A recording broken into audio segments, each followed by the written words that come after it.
रघुवर दास के बयानों को लेकर राजद और कांग्रेस के नेताओं ने कड़ी प्रतिक्रिया दी है। राजद के युवा प्रदेश अध्यक्ष रंजन यादव ने कहा है कि रघुवर सरकार में व्यापक भ्रष्टाचार हुआ है, जबकि कांग्रेस के नेता आलोक दुबे ने कहा है कि रघुवर सरकार के कार्यकाल का दंश झारखंड झेल रही है। पहले तो बात यहाँ ये है कि रघुवर दास की जो सरकार थी 5 साल में, कितना भ्रष्टाचार था उसमें और क्या क्या नहीं हुआ। उससे बड़ा भ्रष्टाचार क्या हो सकता है? जो हाथी उड़वाए और कुछ नहीं उसमें आउटपुट आया राज्य के लिए। और कितना करोड़ खर्चा हो गया राज्य का पैसा, उसका हिसाब दिए क्या आज तक रघुवर जी? तो रघुवर जी को बोलने का अधिकार नहीं है भ्रष्टाचार पे। और रघुवर जी बोलते हैं तो वो पहले अपना कार्य का जो किए हैं उसका समीक्षा कर लें, उसके बाद दूसरे पे बोले। जब जिसका खुद घर शीशा का हो दूसरे पे पत्थर नहीं मारता है। आज बीजेपी का है क्या?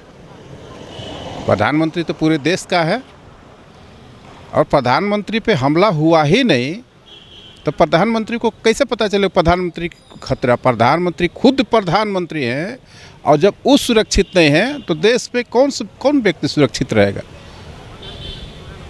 हम तो नहीं जानते हैं कि जब वो सुरक्षित नहीं है तो देश में कोई और सुरक्षित हो सकता है। इसलिए प्रधानमंत्री जी का जब चुनावी आता है तो सब चुनावी स्टंट है, चुनावी स्टंट करते हैं और लोगों को भरमाने के लिए ये सब नौटंकी करते हैं। तो प्रधानमंत्री जी पे कोई हमला नहीं हुआ। प्रधानमंत्री जी को जाना था हेलीकॉप्टर से, गए बाई रोड। तो प्लान, प्रधानमंत्री का प्लान ऐसे थोड़ी चेंज होता है। तो प्रधानमंत्री जी का सब चुनावी नौटंकी है, चुनावी स्टंट है। जो कि पंजाब में किसानों के साथ जो अन्याय किया उन्होंने, किसान जो मर गए, 700-800 किसान मर गए, तो उसका तो दर्द उनको झेलना पड़ेगा। और पंजाब की जनता मन बना चुकी है। बड़ा हास्यास्पद लग रहा था जब पूर्व मुख्यमंत्री रघुवर दास जी अपनी उपलब्धियां गिनवा रहे थे।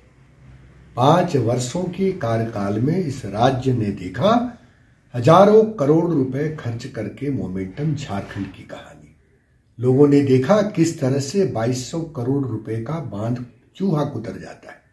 लोगों ने कंबल घोटाले देखे, व्याख्याता घोटाला देखा, न जाने कितने घोटाले देखे, भ्रष्टाचार की गंगोत्री बहता हुआ देखा। लोगों ने यह भी देखा पारा शिक्षकों को किस प्रकार मौत के घाट उतारा जाता है।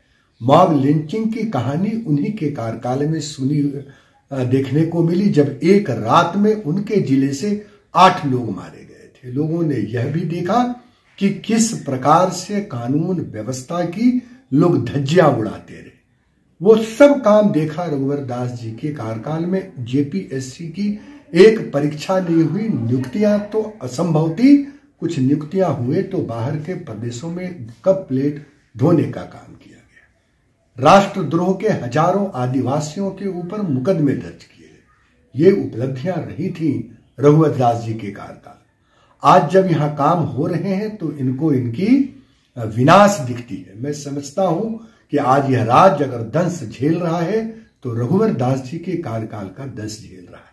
प्रधानमंत्री जी के नाम पर जिस तरह से भारतीय जनता पार्टी राज्य में चापलूसी की पराकाष्ठा पार कर गई है, देश उसे देख रहा है। यह पहला मौका होगा जब प्रधानमंत्री जी लाहौर उतरते हैं एयरपोर्ट पर, तब वे सुरक्षित रहते हैं और अपने देश में वो असुरक्षित महसूस हो जा रहे हैं।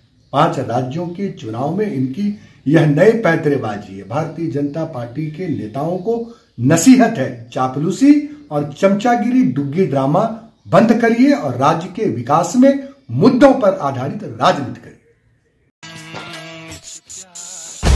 उस्ताद, आफत में पड़ी है जान। उस्ताद, उसके हाथ में तलवार है।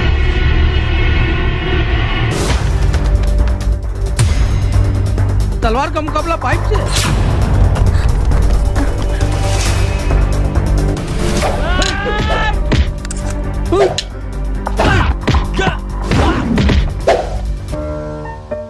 अरे वाह, आप तो हीरो हो। हीरो मैं नहीं, ग्लाइको पाइप है। अरे बॉस का कॉल। हेलो, आज का हेडलाइन क्या है? आज का हेडलाइन तो ग्लाइको पाइप है सर। ग्लाइको पाइप हम चुकाते हैं एक एक बूंद की कीमत।